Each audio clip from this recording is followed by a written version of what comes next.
Voilà. Monsieur Salif Keita, bonsoir. Vous êtes une des sommités de la musique malienne, voire internationale et même mondiale. Alors, qu'est-ce que vous pensez de la politique? Qu'est-ce que je pense de la politique? Bon, plusieurs façons de faire la politique.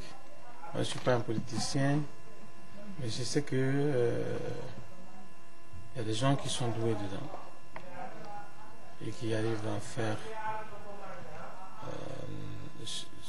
vraiment de leur mieux pour leur peuple. Il y en a qui ne réussissent pas. Bon, il y a quand même, comme c'est un métier, c'est pas facile, hein, comme tous les métiers. Il faut avoir de l'expérience. Vous dites tantôt qu'il y en a qui parviennent à faire beaucoup pour leur peuple. Est-ce que vous pensez que c'est le cas ici au Mali? Oui, vraiment. Moi, j'ai été épaté par les logements sociaux. Parce que vraiment, c'était quand même un grand pas, quoi, vers les pauvres. Et je sais que je ne suis pas le seul à saluer ça. Hein. Et vous ne citez que cela parmi tant d'autres. Les logements sociaux du président Amadou Toumani Touré, c'est de ça que vous parlez? Oui, je parle de ça. J'ai pas toujours aimé ce qui sont passés, hein, mais j'aime bien Amadou. Peut-être c'est une appréciation personnelle. Bon, je l'admire beaucoup. D'abord, de par sa carrière militaire, et arriver à faire ça, à conduire comme ça un pays, il faut le faire, quoi. C'est pas n'importe qui, quoi, qui peut faire ça. C'est pas n'importe quel militaire, quoi. Alors, qu'est-ce que vous pensez de la politique du développement des arts ici au Mali? Est-ce que Amadou Toumani Touré a fait quelque chose dans ce sens? Bon, il a nommé des gens qui sont responsables, qui sont même des artistes. Je vais nommer Cheikh Oumar Sissoko, qui est un artiste. Donc, c'était assez vraiment généreux pour les artistes, parce que c'est les artistes qui comprennent les problèmes des artistes. Je crois qu'il a fait de son mieux, il ne peut pas faire son travail à sa place. Et lui d'ailleurs, je crois que c'est quelqu'un qui a beaucoup d'idées, qui a eu beaucoup d'idées, qui a bougé beaucoup, qui a fait de son mieux pour la culture malienne, sincèrement. Et ça a fait beaucoup de pas. Le problème qui peut se poser, c'est au problème comment commercialiser la musique malienne. Bon, ça aussi c'est un métier, quoi. Il faut travailler avec les gens qui sont capables de donner des renseignements précis dans ce sens. Sinon, Cheikh Oumar, il a fait de son mieux. Une dernière question. Certainement, le président Amadou Toumani Touré va se succéder comme candidat à sa propre élection. Est-ce que vous allez le soutenir? Bien sûr, je l'ai soutenu, je vais le soutenir et je le soutiendrai. Mais au-delà de ça, donc c'est pas à demander, c'est vrai. Alors, qu'est-ce que vous retenez plus précisément? Quelque chose que vous retenez particulièrement de l'homme? Sa simplicité. C'est déjà ça. Tu sais, ça plaît au peuple de toucher leur chef, d'avoir accès à lui. Tu vois. Et je crois que c'est la première personne qui a fait ça, le premier président qui a fait ça. Il est si simple, il est si facile à toucher, si facile à voir. Il sait comment parler avec tout le monde. Du coup, de militaire, il devient un vrai responsable social. Tu vois, c'est comme si... Non, moi je salue son courage et son talent social, vraiment. C'est ça que je... C'est pour surtout ça, qui fait que les gens s'approchent de lui. Sa simplicité, tu vois. C'est pas du feu qu'on peut pas toucher, quoi. Donc, c'est bien. Est-ce que l'homme vous inspire pour venir vous-même à la politique? Non, j'aime bien sa façon sa politique, mais je n'ai jamais aimé pour une raison quelconque rentrer dans la politique. Mais si j'ai été inspiré pour aller dans la politique, ce que je vois que la région d'où je viens, c'est-à-dire le Manding, a été très mal servie par les politiques.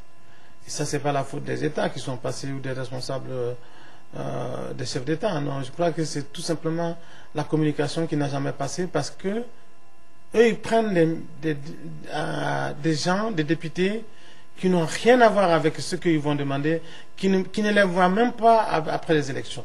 C'est-à-dire qu'ils ne se fichent pas mal des gens qui sont, du manding qui les a élus. Donc, et c'est pour ça que si jamais on peut avoir besoin de mon service, pourquoi pas?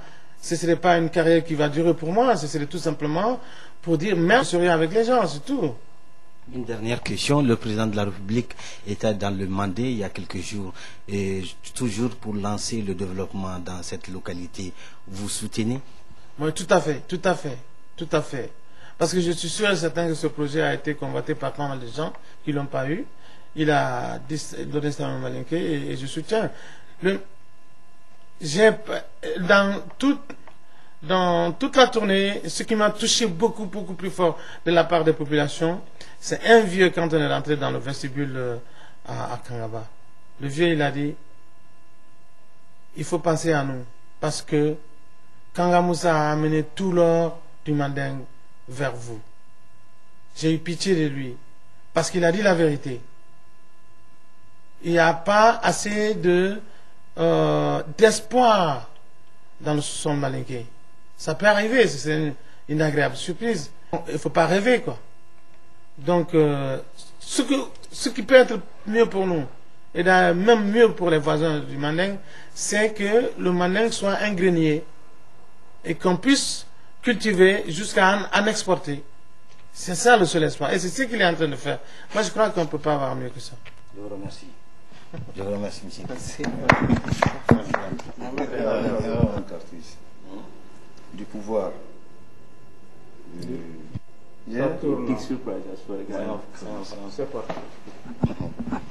Monsieur Diabaté, bonsoir. Vous êtes un grand musicien. C'est Grammy Award 2006. Ça tourne. Monsieur Diabaté, bonsoir. Vous êtes un grand artiste, un détenteur du Grammy Award qui n'est pas donné à n'importe quel artiste. Aujourd'hui, que pensez-vous de la situation, du développement de notre pays? Je tiens à remercier d'abord le Tout-Puissant Allah. Je tiens à remercier éventuellement aussi son prophète, paix et salut sur lui. Je tiens à remercier tous nos parents. Moi, avant d'être artiste, je suis griot de père en fils de l'Empire Manding. Aujourd'hui, alhamdulillah, Rabbil Alamin, je suis très content pour notre pays. Dieu a fait de notre pays un pays de paix aujourd'hui, un pays qui est en voie de développement, grâce à nos vaillants dirigeants, à l'abnégation, au courage de nos dirigeants.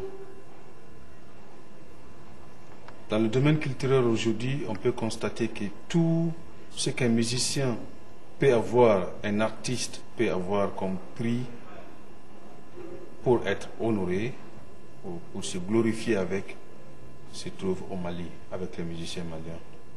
Notamment, Ali Farka Touré, paix à son âme, il est le recordman du Grammy Award en Afrique. Salif Keita a eu plusieurs prix. Oumou Sangaré, Amadou et Mariam, Ouroukia Traoré, etc., etc. Il n'y a pas un prix aujourd'hui qui existe dans le monde qu'on peut offrir à un musicien que le musicien malien n'en a pas. Est-ce que vous pensez que cela est dû à une politique culturelle de notre pays? Évidemment, il n'y a jamais rien, ni à mettre ça à Congolo de Fora. Évidemment, grâce au courage et au travail des hommes, des opérateurs culturels, que je remercie de passage. Nous sommes contents, nous sommes fiers du désenclavement du Mali aujourd'hui et de ce climat de paix et de prospérité et de sécurité qui est là, dont je souhaiterais vraiment une continuité de cela en tant que Nyamakala, et artistes, aujourd'hui, je souhaiterais que cela soit une continuité, vraiment. Jamana nyamoro, jamana nyamoro mana sigi malikuna. Bekake ni ketchoué pour le développement du Mali. Ça, c'est le message que je peux lancer à tout le monde. Nous sommes en train de faire connaître le Mali à l'extérieur du Mali, où on ne connaît même pas le nom de notre chef d'État. La musique malienne est écoutée aujourd'hui dans des pays où on ne connaît vraiment pas le nom de notre président de l'Assemblée nationale. J'ai dit et je le redis, le Mali, c'est le cœur de la culture en Afrique de l'Ouest. C'est une fierté et je souhaiterais que nous, les musiciens, qu'on puisse nous, les jeunes Nyamakala, qu'on puisse nous aider davantage dans nos démarches pour que les générations futures de présidents, de ministres, etc., puissent aussi faire exactement comme ça se passe aujourd'hui. Monsieur Diabaté, une dernière question. Bientôt les élections générales. Vous êtes un Nyamakala comme vous le réclamez, donc un homme de parole. Qu'est-ce que vous avez à dire à tous qui vont se présenter à ces élections? Quel est le message fort que vous adressez aux populations maliennes? Je souhaiterais que les élections se passent vraiment dans de la paix. Le Mali est un grand pays. Le Mali est un pays souverain. Les Maliens sont fiers, les Maliens sont dignes. Que ça se passe dans la paix et dans l'amour. C'est notre vœu le plus absolu. Comme ça a toujours été. La démocratie aujourd'hui, qu'on appelle et qu'on dise du Mali, est exemplaire dans le monde entier. Et moi, je dirais que la démocratie existait au Mali depuis, d'après ce que nos grands-parents nous ont raconté. Depuis Kouroukanfouka éventuellement. Un exemple. On n'a rien à prendre au Mali, on a tout simplement qu'à donner les moyens au Mali pour que les choses puissent bouger encore davantage mieux. Les hommes, les talents, ça ne manque pas au Mali.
Tout développement, le premier facteur, c'est la route. Pour quitter Djéné pour aller à Mounia, qui est le chef-lieu de la commune de Nema Badeyan Kafo, même le préfet avec même sa 4x4 pouvait mettre souvent 3 heures, 4 heures de temps. Aujourd'hui, je mets 20 minutes. Nous sommes sortis du trou aujourd'hui, grâce à cette route. Le développement passe par le développement de route.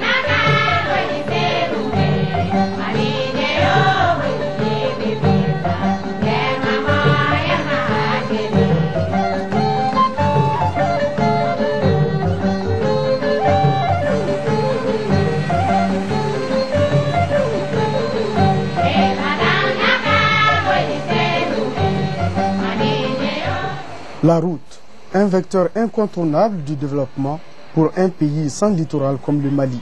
C'est aujourd'hui une orientation ancrée dans le programme d'action du président de la République, Amadou Toumani Touré.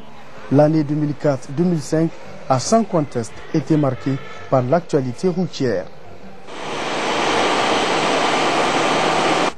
Un chantier en pleine construction, l'axe Bamako-Narena, fruit de la coopération interafricaine à travers le Fonds africain de développement FAD, la Banque ouest-africaine de développement et le budget du Mali.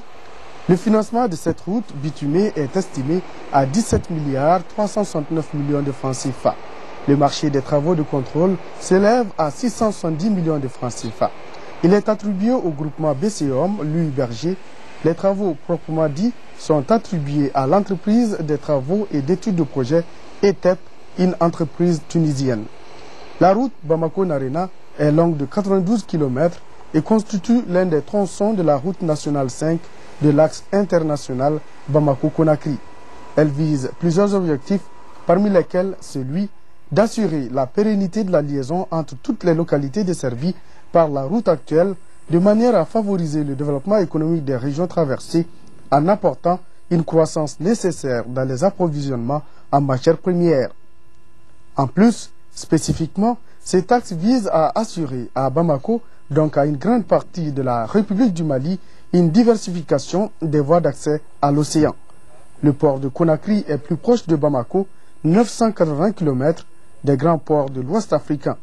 De même, il dispose de réserves de capacité importantes. Aujourd'hui, la route Bamako-Narena est en avancement. Après avoir connu plusieurs problèmes, l'entreprise tunisienne s'y met. Le projet est bien suivi par le gouvernement à travers le ministre des Transports qui y fait des descentes fréquentes.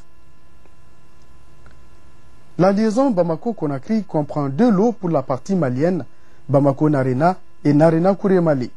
Ce dernier lot est achevé et inauguré il y a quelques mois. Long de 32 km, il facilite aujourd'hui l'accès à la frontière guinéenne.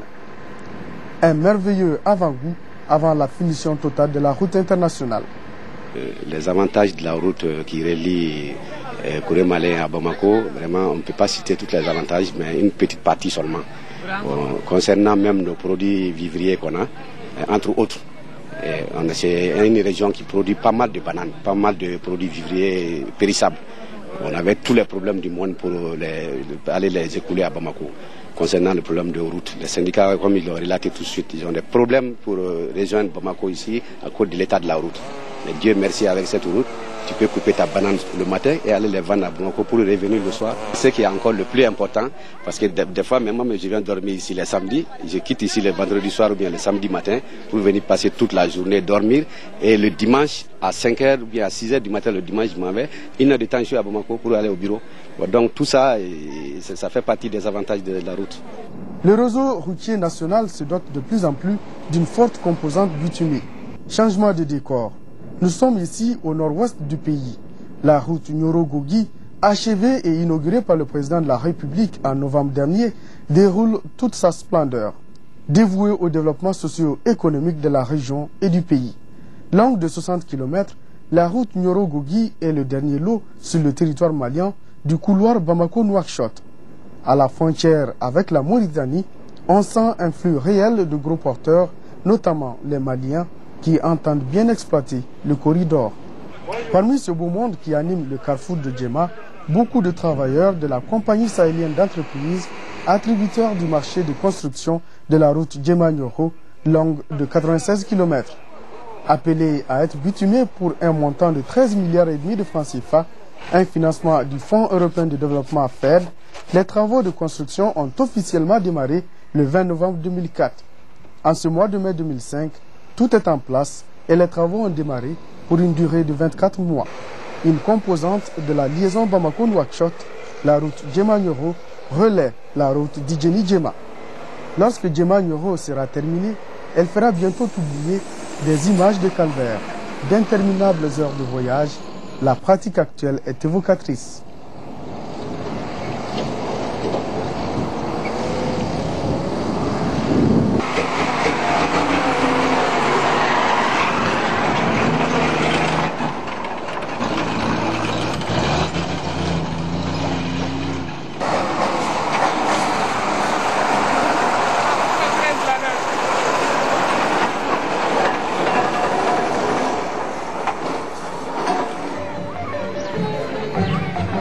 La ville de Djenné demeure l'un des porte-étendards du tourisme national. Au-delà de ses atouts touristiques, Djenné demeure un terroir de production agricole. Avec ses terres fertiles, le cercle regorge de plaines, une véritable zone de production risicole. Dans le souci de désenclaver le cercle et de rentabiliser la forte production agricole locale dans cette partie de la région de Mopti, le gouvernement du Mali, en partenariat avec la Banque mondiale et à travers le programme national d'infrastructure rurale PNIR, a construit la route Djenné-Mouniassaï. D'une longueur totale de 60 km, la route latéritique a été réceptionnée le 23 mars dernier. Dans toute cette zone, c'est un trésor inestimable qui dessert aujourd'hui plus de 20 villages. C'était un projet qui avait été souhaité depuis belle lurette, depuis 1946 par les populations du cercle de Djenné.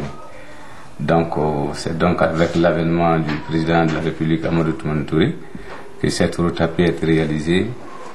Je pense que la route Djenné-Mouniassaï, qui est longue de 60 km, a un impact économique extrêmement important.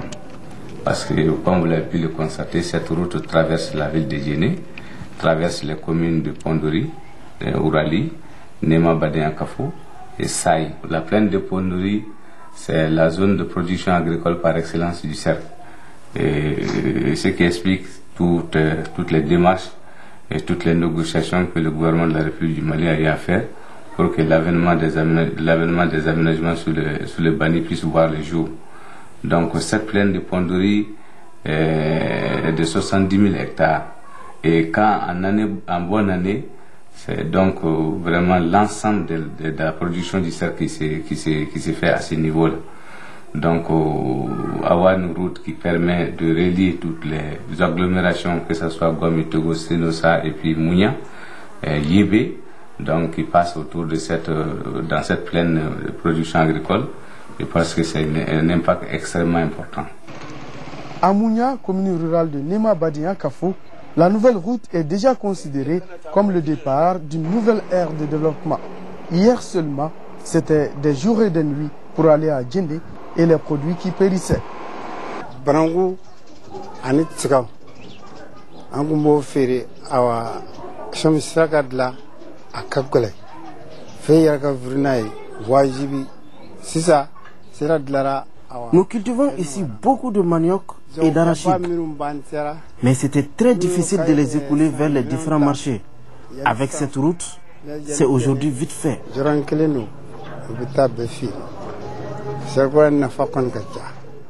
Les commerçants rallient facilement Djenné et Sam, et pourtant c'était dur auparavant.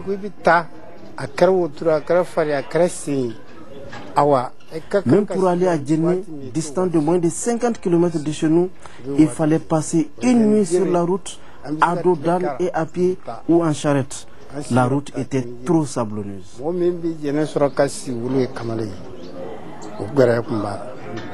Cette route-là, on ne peut pas dire son impact assez. Puisque aujourd'hui, notre foire est fréquentée et par Djenné, ça c'est comme d'habitude, sans Matombo, Saï, Massina, Ségou, même Bamako. Donc vraiment, c'est à cause de la présence de la route. Donc vraiment, cette route-là, bien avant aujourd'hui, quand on nous appelait même pour une réunion à Djenné, pour aller à Djenné pendant les routes de eaux, il faut souvent passer par la commune de Matombo, faire le détour jusqu'à Kandara pour aller à Djenné. Ça nous prenait banalement 7 heures, 6 heures, 7 heures de temps. Alors que vous avez vu le tronçon, ça ne dépasse même pas 45 km. Un cauchemar longtemps vécu par les populations de par l'absence de route, c'est à la fois l'évacuation des malades et la liaison des centres de santé, comme celui-ci à Senosa, un centre de santé qui couvre 12 villages. Une grosse épinette aujourd'hui sortie des pieds. La route a un bon avantage sur nous quand même, surtout grâce à la fréquentation des gens. Et puis en cas d'urgence, ça nous facilite d'amener les malades à Djenné. Avant la route c'était très dur, même les gens s'accouchent en coup de route avant d'arriver. Il y a même des malades qui veulent mourir en coup de route avant d'arriver à Djenné. Et l'approvisionnement en médicaments pour vous maintenant c'est plus facile? Oui, l'approvisionnement c'est plus facile. Même si on n'a pas de médicaments, on prend la moto directement, on part à Djenné. À 5 minutes on vient, on lui donne des médicaments.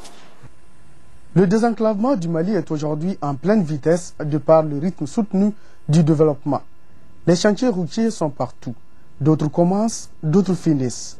Dans le cercle de Djoïla, les potentialités agricoles sont énormes avec en vitrine le coton. Et le cercle a besoin de se connecter sur le reste du pays. Cela vient de connaître un solutionnement assez significatif avec l'achèvement consommé des pistes Djoïla Massigi Koualé et Djoïla Sorokoro dans la région de Koulikoro. La sortie massive des populations du cercle pour accueillir le président Amadou Toumani Touré le jour de l'inauguration illustre parfaitement leur soulagement.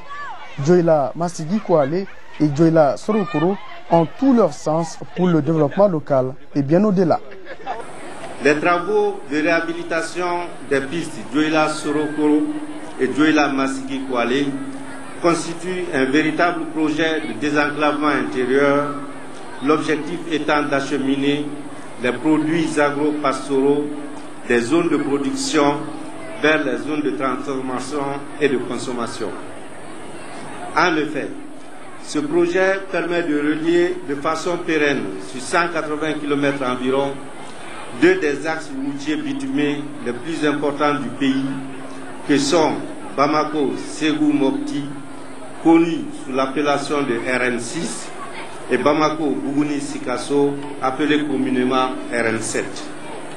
Il facilite ainsi l'évacuation de la forte production cotonnière de la zone vers les usines de traitement situées à Fana, Djoïla et Koumantou. Il permet aussi de favoriser les échanges commerciaux constitués de céréales, du cheptel et autres produits manufacturés et de première nécessité. La liaison des zones de production aux zones de commercialisation, de transformation et de consommation demeure l'une des grandes orientations de la politique routière du Mali. Comme à Djoïla, les voies de communication devront permettre au cercle de Kolondjeba, en troisième région, de mieux rationaliser son importante production cotonnière, céréalière et fruitière. Le désenclavement du cercle passait depuis bien avant l'indépendance par la construction de 2 ponts à Tchendaga et Kankela. Promis en 2004 par le président Amadou Toumani Touré, Kolondjeba a fini par entraîner ces 2 ouvrages. Dans l'imagerie populaire locale et dans les esprits, cela était de l'ordre du rêve, un rêve qui est devenu réalité. Daouda Djetchekone est le correspondant local de l'agence malienne de presse et de publicité AMAP. Enfant du terroir de la génération intermédiaire, lui aussi est édifié et admiratif chaque fois à la vue des 2 chefs-d'œuvre qui se dressent aujourd'hui dans le portrait physique du cercle. À l'annonce de la construction de ces 2 ponts, notamment le pont de Tchendaga et celui de Kankela, par le gouvernement, les ressortissants du cercle n'ont pas pu rester tranquilles. Ils ont fait une tournée dans toutes les communes, dans les 12 communes, pour informer leurs parents.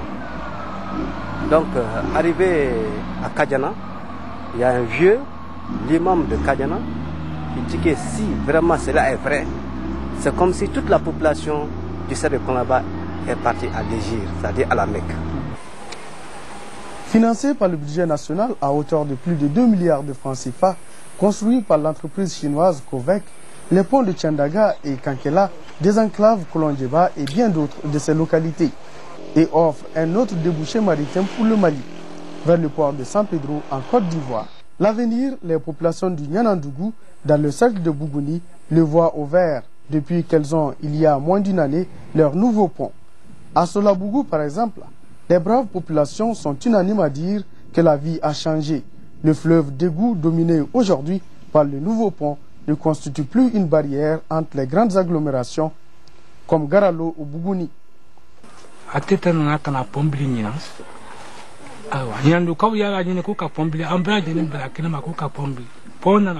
ATT est venu nous offrir un pont et vous l'avez sûrement entendu, nous l'avons fêté avec éclat.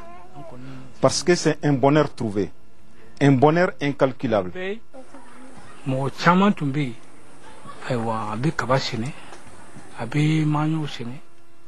Nous cultivons beaucoup de maïs et d'autres céréales. Avant la construction du pont, traverser le bras du fleuve était difficile pour les personnes, à plus forte raison le transport des marchandises. Aller à Garalo ou à Bougouni était un travail d'Hercule. Aujourd'hui, nous avons des véhicules tous les jours. Nous ne transportons plus sur la tête et ne nous déplaçons plus à pied pour aller dans ces localités.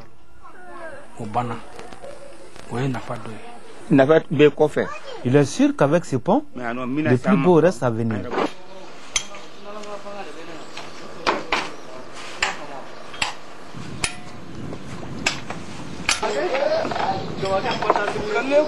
Le pont de Gao est long de 290 mètres, subdivisé en 6 travées de 45 mètres chacune. Le pont est constitué de 2 culées, fondées chacune sur 12 pieux d'un diamètre de 1,20 m de diamètre et d'une profondeur d'environ 28 mètres. Les piles intermédiaires sont fondées sur 6 pieux d'1 m de diamètre d'une profondeur variant entre 30 et 32 mètres. La largeur du pont est de 10 mètres, constitué de 7 mètres de chaussée et environ 1,5 m de trottoir. Démarrée en novembre 2003 pour un délai de 24 mois, la construction devrait être achevée en mars 2006 avec 4 mois et demi de prolongation. Le projet est financé par la Banque islamique de développement, 88%, et l'État malien, 12%, pour une enveloppe globale de près de 5 milliards 880 millions de francs CFA. Les travaux de construction sont attribués à l'entreprise chinoise CSEC. Le contrôle est assuré par le groupement 7 Tunisie, l'Ubergie.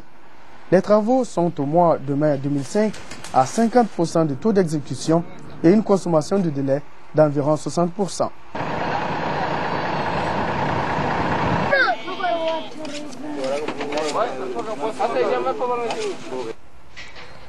Dans les villages environnants du chantier, à Wabaria ou encore à Bilalikoira, Situé sur la rive gauche du fleuve, en face de la ville de Gao, ce pont est d'abord pour eux, en termes de bénéfices directs. L'impact direct du pont de Gao, ce sont tout d'abord les transporteurs qui le sentiront avec une traversée habituelle par bac qui n'est jamais de tout repos. La finition du pont de Gao nous fera oublier le calvaire actuel que les transporteurs vivent avec une traversée très dure, avec son corollaire de renversement, de dommages pour les véhicules et le temps qu'il prend. Une fois que vous arrivez après le coucher du soleil, vous êtes obligé de passer la nuit juste en face de la ville. C'est sûr que tout cela sera vite oublié avec le nouveau pont.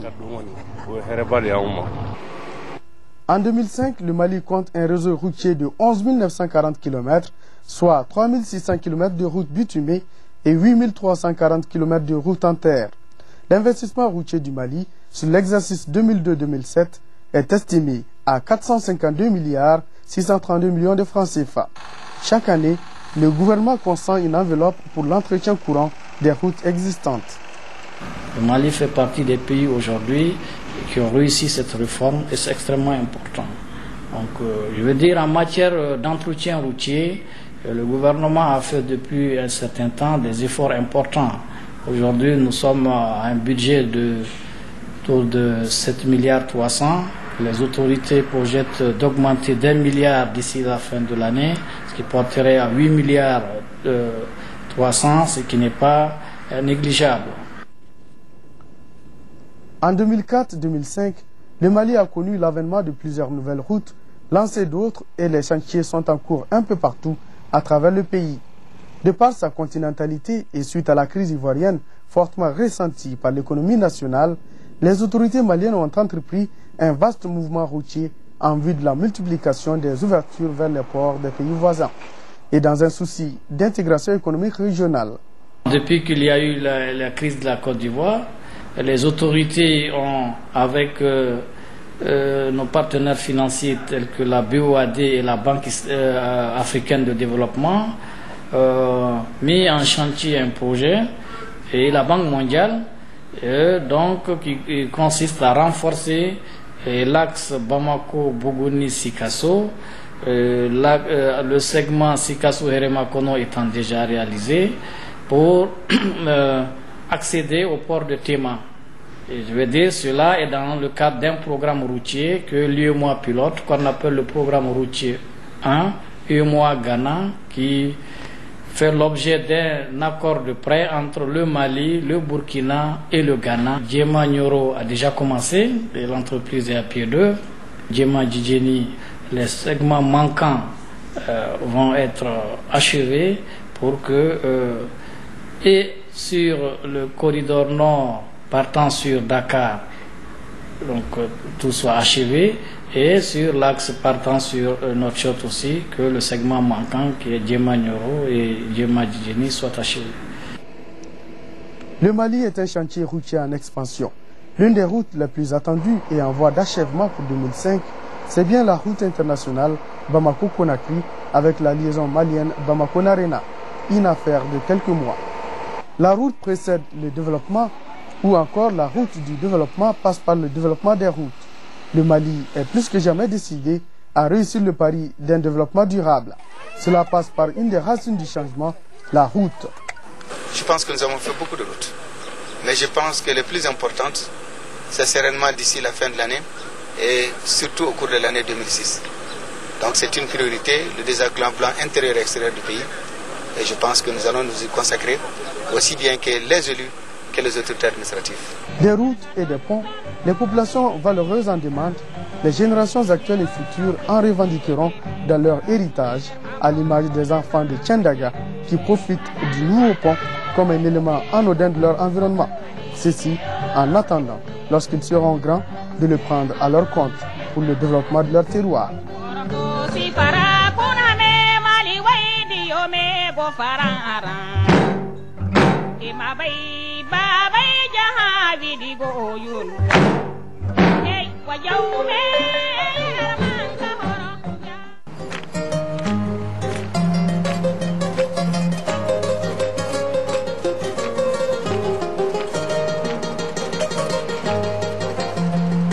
Allah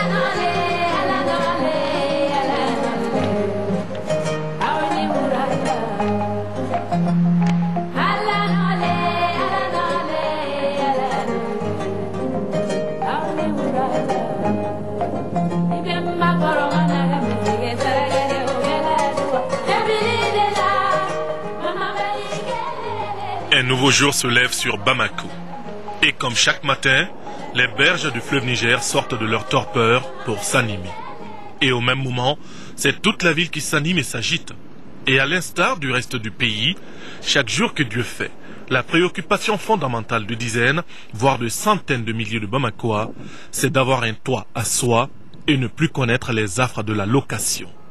Depuis un an déjà, les bénéficiaires des 1008 logements ont pu résoudre cette équation qui, à bien d'égards, peut être assimilée à un véritable drame existentiel. Pour chaque Akone, enseignant de son état et ancien locataire à Niamakoro, en obtenant un lot ici, c'est assurément un nouveau jour qui s'est levé dans leur vie avec un soleil radieux.